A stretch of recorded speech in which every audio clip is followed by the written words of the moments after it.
Tov, my dear friends. Today's Daf Yomi is Nedarim Daf Ayin Zayin, Nedarim 77. We're going to start on the top of 77a. As the Gemara starts by citing a Mishnah from Masechah Shabbos. The Mishnah tells us that the Gemara tells us that we learned in Masechah Shabbos, Tanan Hasam, Mefir Nedarim b'Shabbos, that you are allowed to reject a vow on Shabbos, and you could ask about a vow if it's for the needs of Shabbos. So let's remind ourselves that there's a difference between Hafaras Nedarim and Hataras Nedarim. Hafaras Nedarim, which is what our Mishnah starts out with, means the rejection of the vow. So what that refers to is that if a wife or a daughter makes a vow, then the husband or the father, on the day that they hear the vow, can reject the vow. And the vow is therefore canceled from that point going forward. They have the right on their own to be mefer the vow. We say we reject this vow, mefer. And the Gemara on the end of our daf is going to talk about the exact language that needs to be used. Whereas everybody else, including all other categories, has the right after they make a vow to go to a chacham or to a court of three hediotos, three regular people, and ask them to do what's called hataras nedarim. That's the annulment of the vow, and that's where they annul the vow, and that's an annulment that's retroactive, means as though you never made the vow to begin with, and that can be done on the basis of either Charata or Pesach. Charata is regret. You regret ever having said it. Or Pesach is you look at the moment you made the vow, and if there were facts there that you didn't know about, and then the rabbis say that we can annul the vow. Not everyone says you could use Charata as a way of annulling a vow. So the Gemara now asks the question about this Mishnah from Masechah Shabbos, because the Mishnah in Shabbos says you could be mefer. The father or the husband can reject a vow on Shabbos, but they can do nishalan. Nishalan is another word for hataras nedarim. They can only do hataras nedarim if it's for the purpose of Shabbos. So the Gemara on our daf asked the question: Ibaylu mefir nedarim b'Shabbos with tzarach haShabbos or del mafilu shelo tzarach haShabbos? When we say you could do hataras nedarim on Shabbos, do we say like hataras nedarim it's only for the purpose of Shabbos? Or even if it's not for the purpose of the Shabbos, why wouldn't you be able to do it on Shabbos? The Ran offers two suggestions. One is because it looks like you're doing mifsei kedina, looks like you're doing a court case, and the other, and that's not okay on Shabbos. And the other theory is you could just wait to do it after Shabbos. You could do it on Saturday night, and so therefore, since you could do it on Saturday night, why do it on Shabbos itself? So the Gemara wants to know the answer. So Tashma. The Gemara cites a brisa, the Tani Rav Zuta debate Rav Papi. So Rav Zuta held a brisa in his hand. He was from the academy of Rav Papa, and he said, "Eimafir nedarim el tzarach haShabbos." He said the only time you can reject a vow is if it's for the needs of Shabbos. Eimafir nedarim el tzarach haShabbos. You can only reject a vow; it's for the needs of Shabbos. So it's explicitly that hafaras nedarim, like hataras nedarim, you can only reject it if it's for the needs of Shabbos. So Amar Rav Ashi says, "Halo tanan hachi." Rav Ashi says, but didn't we learn differently than that in our Mishnah? Because you just cited the brisa of Rav Zuta says that you could only do hafaras nedarim if it's for the needs of Shabbos. But didn't we just learn in our Mishnah on Ayin Vav Amabez? Didn't we just say in yesterday's daf, Naja im chashecha mefer la'at shelo techshach, that if she makes a vow, if the wife or the daughter made a vow prior to Shabbos ending, that you have until the end of Shabbos to annul the vow. You only have that day to annul the vow. And if you say you're only allowed to do it for the purpose of Shabbos, you're only allowed to reject the vow for the purpose of Shabbos, like Rav Zuti's brisa. Well, if that's the case, then why do we say that you could do it until it gets dark? Since she only made the vow towards the ends of Shabbos, it's clearly not necessary for the purpose of Shabbos And so therefore, even during the day, you shouldn't be able to annul the vow because you can't annul a vow on Shabbos. So the Gemara answers to Nahi. So the Gemara answers, there's two opinions. There's two brides, it's a machokas, dispute amongst the Tanaim. The Bryce of Rav Zuta says you can only reject a vow if it's for the purpose of Shabbos. You can only reject it on Shabbos for the purpose of Shabbos. And the Tana Mishnah says you can reject it even if it's not for the purpose of Shabbos. And this actually relates to a dispute that we had on yesterday's daf on Ayin Vav Amud Beis between the Tana Kama and Rav Elazar bar Shimon and Rav Yossi bar Yehuda, that we had a discussion there. That when we say the law is that hafaras a neder, that when the father or the husband rejects the vow, they have to do it on the day that they hear it. So we had a discussion, what's the definition of the day? Does it mean to the end of the day until sunset? Or does it mean 24 hours from the moment that they heard the vow? So the Gemara is going to connect this dispute amongst the Tanaim about whether or not the rejection of the vow has to be done on Shabbos only for the purpose of Shabbos to that dispute. So tonight, because we learned Hafaras and Nedarim kol hayom, that the Tana Kama says you can reject the vow only till the end of the day, which Rabbi Yossi bar Rabbi Yehuda, Rabbi Elazar, Shimon, they say you have 24 hours from the moment you hear the vow, you have till that time next day. So according to the Tana Kama says you have till the end of the day. Well, then we say that the husband or father should be able to reject the vow on Shabbos, because if not, they're going to lose their opportunity. So they say kol hayom in tefelo. So so then even if the vow is not directly on point related to Shabbos, you'll be able to reject the vow because on Shabbos, because otherwise you lose your opportunity. Now, but according to the one who says that you have 24 hours to reject the vow, you can only reject the vow for the purpose of Shabbos, but not if it's not for the purpose of Shabbos.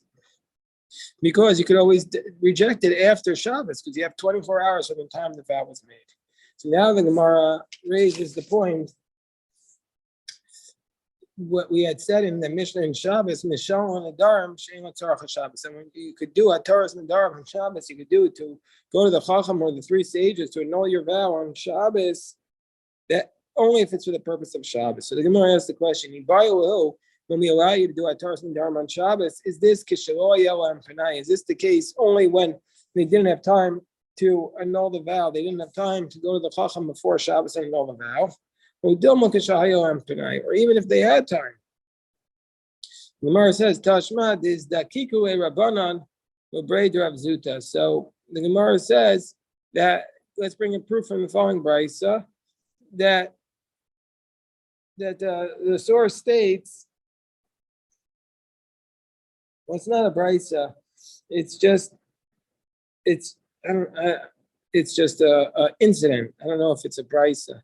It doesn't sound like it's a brisa because of the names that are mentioned in it. So it sounds like it was just an incident.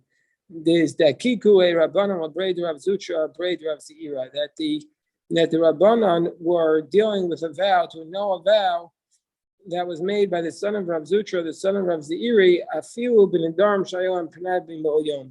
And they were dealing with these vows to annul them on Shabbos, even those vows that they could have annulled prior to Shabbos. So therefore, we see from here that you could annul vows on Shabbos, even if you could have annulled it prior to Shabbos, you could still annul it on Shabbos. Savar of Yosef, Omemer Neshal and Darim b'Shabbos b'Yachid u'b'Mimcha in b'Shlosh ad Yotoslo.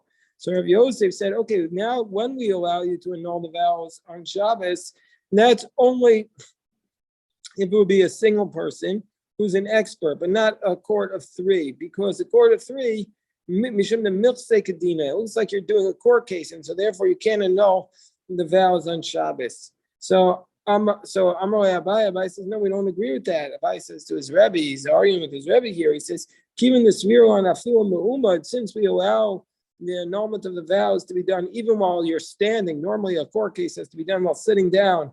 And afilu b'krovim, even a relative could sit on the bezdin to annul the vow of their relative. And even though the annulment of vows can be done even at night, and normally a court case can't be done at night. Well, it doesn't look like it's a court case there, and so therefore you could do it even with a court of three on Shabbos. Rabbi Akiva Eger points out that which we said that you could do it with relatives and you could do it at night, but we might think, okay, so anybody could sit on the court, the Beis Din for Torah and Nedarim. She's saying no, it's only a disqualification. That's not a disqualification, but gufo. That's not an inherent disqualification. But it's a disqualification, some external feature, like they're a relative. But if it's something inherently wrong with them, like that inherently disqualifies them from being a judge, like for example, a minor or a woman who is not able to be a dayan, she can't be a judge in general. Even though we know Devorah was a judge, and even though there are some sources that say a woman could be a judge, like it seems to be, maybe there's a Sefer Achim that says that. But Rabbi Akiva Eger's point is that if there's a disqualification from the gufo, from the essence, that would still disqualify them from being a judge. So Amar Rabbi Abba. So Rabbi Abba taught Amar Avuna Amar Rav Halacha Mafir Nedarim B'Layla. So the halacha is that we can when the father and the husband can be made fear in the Nedarim at night. They can reject the vows at night. So the Gemara says, why do we need Rav to tell us this law? This law was so obvious. It was stated in our Mishnah. Rav has to come along and teach us this. This is not a statement of Rav. This is a Mishnah. We just had this Mishnah. It says that if she made the vow on the night of Shabbos, she has all night to annul the vow and until the next day at sunset. So why does Rav need to say that you can reject the vows at night?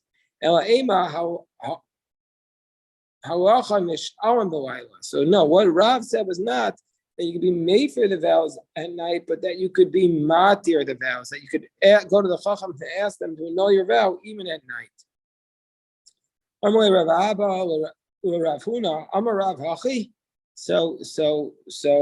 Rav Abba said to Rav Huna, did Rav really say this? That you could be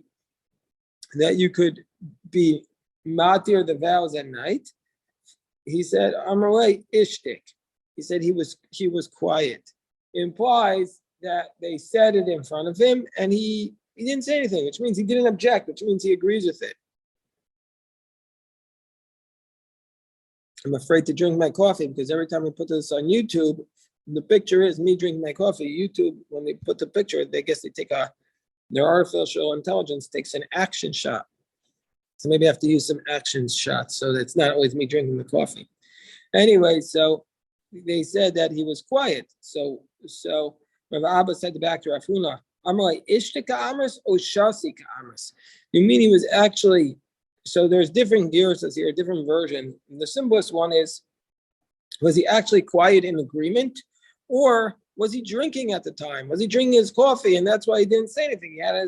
He had his mouth full, and so therefore he couldn't speak. That's one way to read it. Another way to read it is, was he quiet because he was upset, or was he drinking? He's saying l'chaim. You said a good pshat, or was he quiet because he says, "Let this guy get out of here. I'm done with him. He's saying nonsense." Amar Ika bar Abim is dakikle Rav Rabba. So some say it's a different version is Rav Hananel. So that Rav went and was matir a vow. Either Rav or Rav Hananel b'kituna debei Rav. In the kituna is a room that was a small room that was next to the base medrash. So he annulled the vow, and he did this omeid. He did this while standing. He did it yechidi. He did it in the middle. He did it by himself, and he also did it ubalayla. He did it at night. So we see that Rav was going to annul the vows by himself at night, and even while standing. Amar Rabba, and some say that this is Rava. Amar Rav Nachman halacha nish'alanu nedarim omeid yechidi ubalayla ubeshabbos ubekrovim. So Rabba says in the name of Rav Nachman, when you come to annul a vow, even though Hataras Nedarim needs a bet-din to do it, it's a very loose bet-din, meaning to say it's not as strict as all the other courts. You could do it standing. You could do it one individual. You don't need the three. You could do it at night. You could do it on Shabbos. and you can do it even with relatives. Even if you had time to do it from Friday afternoon, you could still do it. So this teaches us the very important concept that we really want to help the people annul their vows, because we don't want somebody to be remaining with a vow, because again, a vow is something that you said in anger and you regret, and we want to help you get rid of these vows. So the Gemara says, but don't we say in the Brisa, Rabbi Gamliel got off the donkey, and he wrapped himself in a talis as though he was going to sit in Din Torah, v'yashav v'hitir lo nidro, and then he sat, and then he annulled the vow. So you see there, Rabbi Gamliel sat, and he did like a Din Torah. So it's not just something flippant. So the Gemara says, Rabbi Gamliel savar. There's different versions here also. So again, we'll just go with the simplest one, which is the version of the Ran. Rabbi Gamliel savar ein potlim b'charata. Rabbi Gamliel says he was of the position that you couldn't use regret as a way of annulling the vow. You needed something more. You needed to do a Pesach, like we discussed at the beginning. It was a more complicated way of annulling the vow, and so therefore, miyakar nedarim ba'ina. You needed to uproot the vow from the beginning, and therefore you needed to really look closely at it, and so therefore you needed to really sit down and make a whole, and you needed to really concentrate in order to figure out how to annul the vow. Whereas, therefore he sat down. Whereas Rav Nachman savar post them the charata. Rav Nachman said you could use regret as a way of annulling the vow. Even if you're standing, you're able to annul the vow because no big deal. Like we saw yesterday, Chia Barav used to even shoot his arrow while he was annulling the vows because he was doing regret, which was a very simple matter. Normally, Rav Nachman chazimar hai mirabanan to asimi ma'rava. So Rava said to Rav Nachman, look, there's one of the Rabbanan, one of these rabbis, they came from Eretz Israel, they came from Israel, and they said, is Dakaku a Rabbanan or Braid Rafuna Bar Abin? And he said that the Rabbanan started getting involved with the vows that the son of Rafuna Bar Abin made, Misharwe Nidre, and they annulled his vows. The Amrway, and they said to him, and after they annulled his vows, they said to him, Zio Ubai Rachmi al Nafshech. They said, okay, we annulled your vows, but no, now go and do tshuva, go and repent. Dechatata, because you sinned. The Tani Ravdimi, Achur the Rav Safra, because we learned that Ravdimi, the brother of Rav Safra, taught, that if you make a vow, even though you uphold your vow, you're called a sinner. And so therefore you're called a sinner. So, yeah, well, we've annulled your vows, but you're called a sinner. Tosfos asked the question, really, you're called a sinner if you make a vow? What about Yaakov Avinu? Yaakov Avinu says in the Torah, Vayidor Yaakov Neder more, that Yaakov makes a vow saying that if you take care of me, Hashem, this will be a house of God. So Yaakov made a neder, and also Yonah makes a neder, because it says in the book of Jonah, Vani b'kol todah as b'chalacha asher nadarti shalema. So Jonah also makes a vow. So how could these tzaddikim make a vow if it's a sin? So Tosfos says that there's a difference between somebody makes a vow be'es tzara in a time of distress for the purpose of a mitzvah, then it's appropriate to make a vow. That be'es tzara in a time of distress, it is appropriate to make a vow. That's what Tosfos says.